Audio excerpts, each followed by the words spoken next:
Hey there all you handsome bastards and classy ladies, and welcome to Mount and Blade Warband. Now, apologies again, I've been gone offline for quite a while. That wasn't by choice. I genuinely just have not had much of a chance for gaming in general lately, let alone sitting down and actually recording some videos for you as well. But I finally have that time now, and I'm in a good mood as well. I'm on form for this. It's been a nice weekend, it's been very relaxing. Myself and Jess just took it easy. It was sunny, it was quiet, it was perfect. So, the only thing is though, at the moment I'm at a bit of a loss for games to play. I don't really have a whole lot going on at the moment. I am playing Assassin's Creed Odyssey, and we just got our hands on the Overcooked 2 DLC, the campfire one, so I'm looking forward to tucking into that with Jess. That's going to be great fun. And other than that, yeah, it's just been Odyssey, and then I've been bouncing between games. But I installed this the other day, and you can see that it says continue right now. Now I'm going to be starting a new game because my last game turned out to be an absolute disaster, where I led my men bravely to their deaths, mainly to protect my own retreat. And yeah, I'm not the brave military commander that I thought I was, so I'm hoping we're going to go for a better go around this time. So do sit back, relax, throw your feet up and enjoy. If you're looking for anything that's even close to a tutorial or tips on how to play this game, stop this video, don't watch it, there's no point. You're not going to get that here. What you're going to get is a man blindly wading into a game that he knows next to nothing about and just hoping for the best. I'm just hoping you get entertained by what happens. That's the most that I can hope for. Anyways, we're going to start a new game and we're going to create ourselves up a brand new character. Alright, flavor text. Welcome adventurer to Mount and Blade Warband. Before beginning the game, you must create your character. Remember that in traditional medieval society depicted in the game, war and politics are usually dominated by male members of the nobility. That does not, however, mean that you should not choose to play as a female character, or one who is not of noble birth. Male nobles may have had it somewhat easier, but women and commoners can attain all of the same goals, and in fact may have much more intriguing, if more challenging, early game. I'm gonna say absolutely they're probably right, but I'm also gonna have to call a certain degree of bullshit on that, because my character, who had an awful start, was a female, because I figured, hey, let's go straight into hard mode, and it was just horrific. So select your character's gender. We're gonna go with male. I'm actually gonna go male noble. That's exactly the way that I'm gonna go with this. I'm starting this game on easy mode. So you came into the world, the son of declining nobility, owning only the house in which they lived. However, despite your family's hardships, they afforded you a good education and trained you from childhood for the rigors of aristocracy and life at court. You started to learn about the world almost as soon as you could walk and talk. You spent your early life as a page at a nobleman's court, a craftsman's apprentice, a shop assistant, a street urchin, a stepchild. I kind of love the idea of being an impoverished noble who is also a street urchin, you know, rags to riches, but we're going to go with a page at a nobleman's court. Because what that will mean is that at the beginning of the game you already have that sort of noble standing, so you're already going to be in a good stead with the nobility in the game. As a boy, growing out of childhood, you were sent to live in the court of one of the nobles of the land. There your first lessons were in humility, as you waited upon the lords and ladies of the household. But from their chess games, their gossip, even the poetry of great deeds and courtly love, you quickly began to learn about the adult world of conflict and competition. You also learned from the rough games of the other children, who battered at each other with sticks in imitation of their elders' swords. That's just bad parenting. I don't care if it's medieval times, that's just irresponsible parenting. Then, as a young adult, life changed, as it always does. You became a squire, a troubadour, a university student, a goods peddler, a smith, a game poacher. Go back. Squire. I'm gonna give this guy a nice head start in life. Unlike I gave my last child in this game. Though the distinction felt sudden to you, somewhere along the way you had become a man, and the whole world seemed to change around you. When you were named a squire to a noble at court, you practiced long hours with weapons, learning how to deal out hard knocks and how to take them too. You were instructed in your obligations to your lord and of your duties to those who might one day be your vassals. But in addition to learning their chivalric ideal, you also learned about the less uplifting side, old warrior stories of ruthless power politics, of betrayals and usurpations of men who use guile as well as valor to achieve their aims. But soon everything changed and you decided to strike out on your own as an adventurer. What made you take this decision? Personal revenge, the loss of a loved one, wanderlust, being forced out of your home, lust for money and power. I do generally lust for money and power, but personal revenge has a nice little bit of oomph to it, doesn't it? Only you know exactly what caused you to give up your old life and become an adventurer. Still, it was not a difficult choice to leave, with the rage burning brightly in your heart. You want vengeance, you want justice. What was done to you cannot be undone, and those debts can only be paid in blood. Become an adventurer and write to your destiny. Oh, we're gonna pick ourselves a sigil. You have been awarded the right to carry a banner. Your banner will signify your status and bring you honor. Which banner do you want to choose? Where's my thing? Here we go. I'm gonna go with the old Lannister lion here, because that's also my actual family crest. Although I kind of love the bear, and then I could call my fortress Arsenal Bear. Although unicorn, do you know what? Unicorn. We're gonna use a unicorn to strike fear into the hearts of our enemies. They will learn to fear the unicorn. Now enter your name and distribute your attribute and skill weapon points. Yeah, okay. So for name, I got just the name. We're gonna call our guy Lance Thunderjaw. And Thunderjaw is not a nickname either. His family name is House Thunderjaw. So let's see now. We're gonna just bump a lot into strength, because I did hear that like strength is generally pretty important nice and early on. So we have 5 skill points to throw away here. So we're gonna want power draw, shield. I'm gonna drop a fair bit into iron flesh. Power draw lets your character use more powerful bows each one. I'm actually gonna go with that as well. Now, this is, like I said, this is no way a recommended build. I'm just going with whatever I think looks good. One-handed weapons, I will be using one-handed a lot. Actually, you know what, let's reset that. And I wouldn't mind... Oh, I reset the entire thing. Oh, nuts. Hang on. Drop that in there. Iron Flesh can have that. And... I feel like I dropped it into... Oh, power draw as well. Yeah. Yeah, give that part to power draw. And I'm actually going to drop my points into archery, because I wouldn't mind using a bow when that's done. So we'll say done for that. Adjust your character's face. Let's see now. Lance Thunderjaw. Alright, first of all, his age. Lance Thunderjaw is not young. He is old. He is bearded. Oh, that's definitely, that's head of the maybe pile right now. That works. I feel like we need... Ooh, do we want him to be... You know, I don't hate this. Maybe slightly younger. Hair color, we can mix it up. Go for like nice Irish ginger. Let's see now, Lance Thunderjaw. I'm thinking more like, kind of like the idea of him being just a grey-haired. Yeah, that works. Do you know what? I like him as he is. It's distinguished. You hear about Calradia, a land torn between rival kingdoms battling each other for supremacy, a haven for knights and mercenaries, cutthroats and adventurers, all willing to risk their lives in pursuit of fortune, power or glory. In this land, which holds great danger and even greater opportunities, you believe you may leave your past behind and start a new life.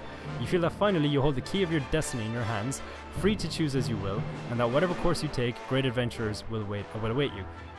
Drawn by one of the stories you hear about Calradia and its kingdoms, we're going to join a caravan to Praven in the kingdom of Swadia, because my poor other person, we started off with the Nords and it just went so bad so quickly. I mean, out the gate, instant badness. So Swadia, here we come. You came by caravan through the heartland of Calradia. Green shoots of wheat, barley and oats are beginning to push through the dark soil of the rolling hills, and on the lower slopes of the snow-capped mountains, herds of cattle and sheep are grazing on the spring grass. Occasionally, too, you catch sight of one of the great war horses that are the pride of the Swadian nobility. The land here is rich, but also troubled, as the occasional burnt-out farm bears witness. You keep a wide berth of the forests where desperate men have taken refuge, and it is some relief when you crest a ridge and catch sight of the great port of Praven, the rooftops made golden by the last rays of the setting sun. So one thing we know about Swadia is that it clearly has some issues with looters and bandits, and also the bears are snitches. They just witness these crimes and then totally rat out to the nobles. Good to know. You are exhausted by the time you find the inn in Praven. Praven? I'm gonna say Praven. And fall asleep quickly. However, you awake before dawn and are eager to explore your surroundings. You venture out onto the streets, which are all deserted. All of a sudden, you hear this sound that stands the hairs of your neck on end. The rasp of a blade sliding from its scabbard. The sound of a mount. I remember what happens here. We do get attacked.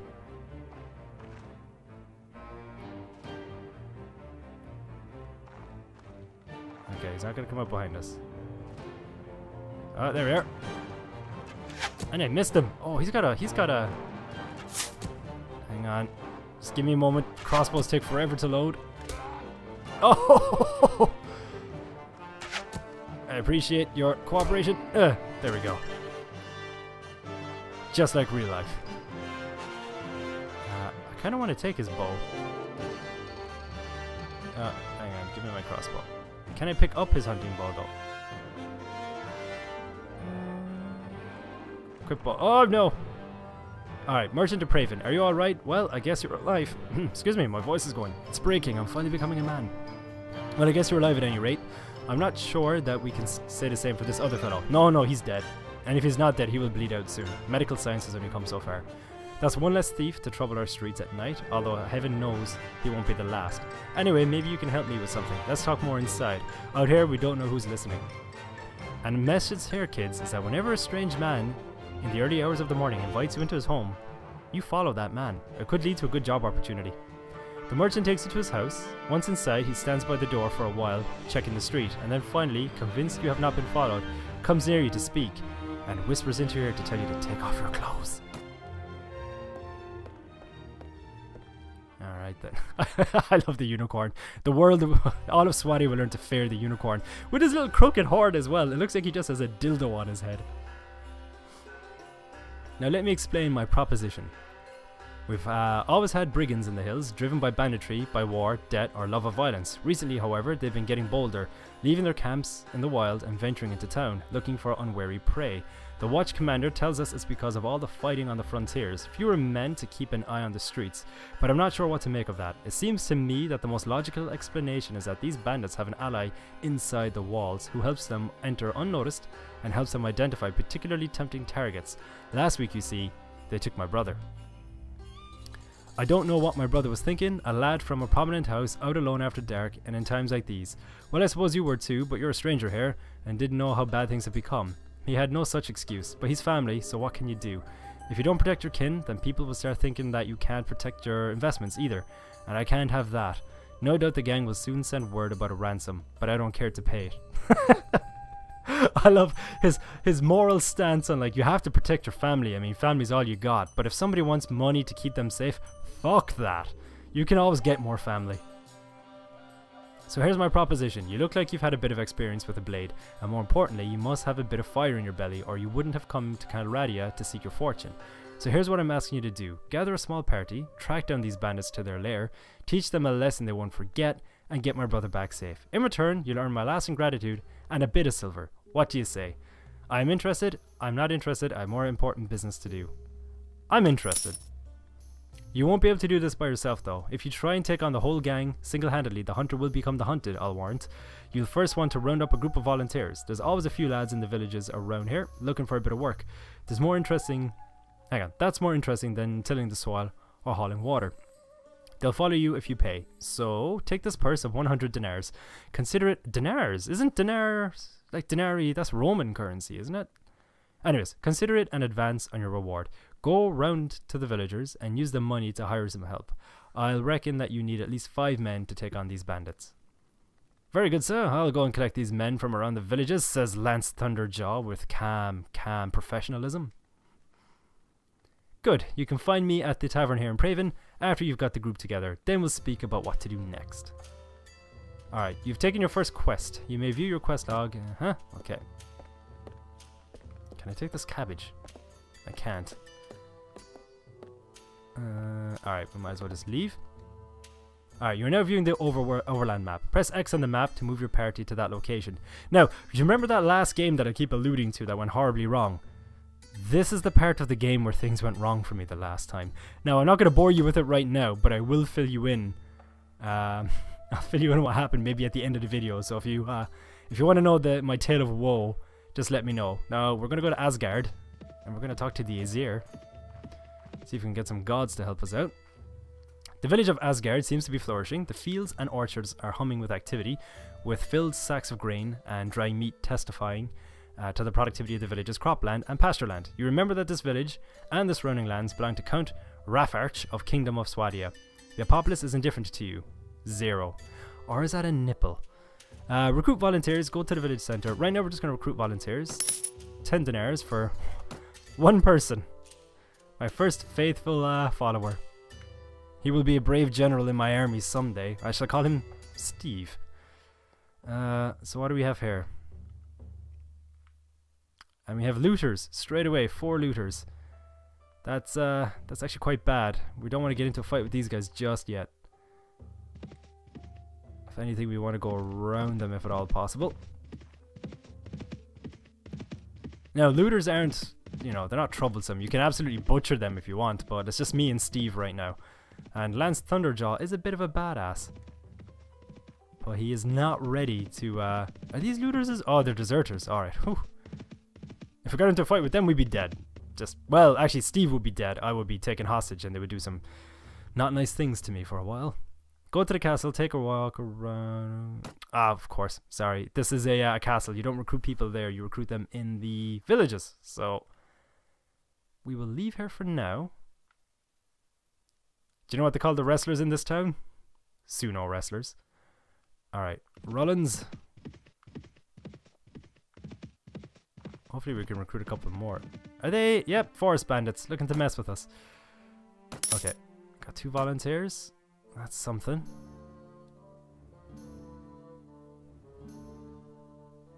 Alright, we're going to leave her now. The village of Rollins. Okay. Deserters. Yeah, deserters everywhere. Swati is full of deserters. I feel like going over there because there's quite a lot of hostile people hanging around here. So we're going to go along the road. I think they're attacking. Are they attacking? I think the looters are looting Rollins. But I'm going to take my Steves over here. We're going to go through the forest because I'm fairly confident we won't run into forest bandits in the forest. Because that'd be too obvious. You know, they'd expect you to find them in there. Oh, it's getting dark. Which means our visibility will turn to crap. Looters waiting. Okay, recruit volunteers. Hey, we got 4 of them. Okay. Take a hostile action. Take a hostile action straight out the gate. We're going to buy some supplies. I wouldn't mind buying some food. We'll dump that there. And that'll do us for now. Now, I wouldn't mind. You can rest in places, but I think not in villages, only castles, because villages are super unwelcoming. Those country bumpkins. I wonder, can we stay at the camp and wait until morning? I love that they didn't want us staying in the town, but they're okay with us setting camp in the town. Like, fine, we're just gonna build my giant circus tent here. Okay, wait here for some time. Resume traveling. I didn't realize you actually had to manually go back in. It would be handy if you could actually just pick a time. Okay, so we have our people. So we're gonna go back to Praven and have an old chinwag with Mr. Merchant. Although, do you know what? It wouldn't be a bad idea to find some looters. Get into a bit of a scrap. Get some fisticuffs. Get our little bumpkins blooded. Are these looters? 7 looters. Do you know what? Let's do it. Let's get into a fight. I can afford to lose.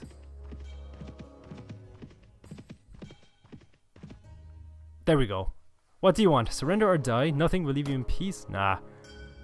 Look at him. He looks like an absolute junkie. Excuse me. Alright, we're going to charge the enemy. Now, again, the last time I did this, it went quite horribly wrong. But I've since watched the video.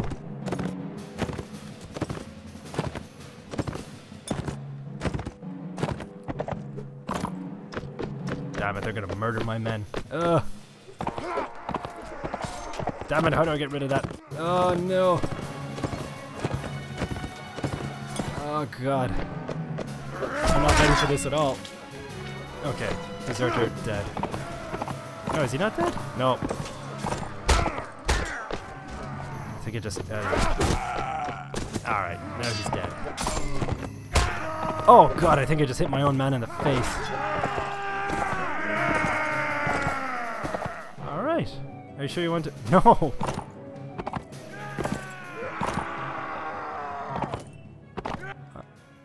Aha, you are victorious. Your casualties: 1 sweating recruit, 1 killed. I can live with that. And 7 looters dead.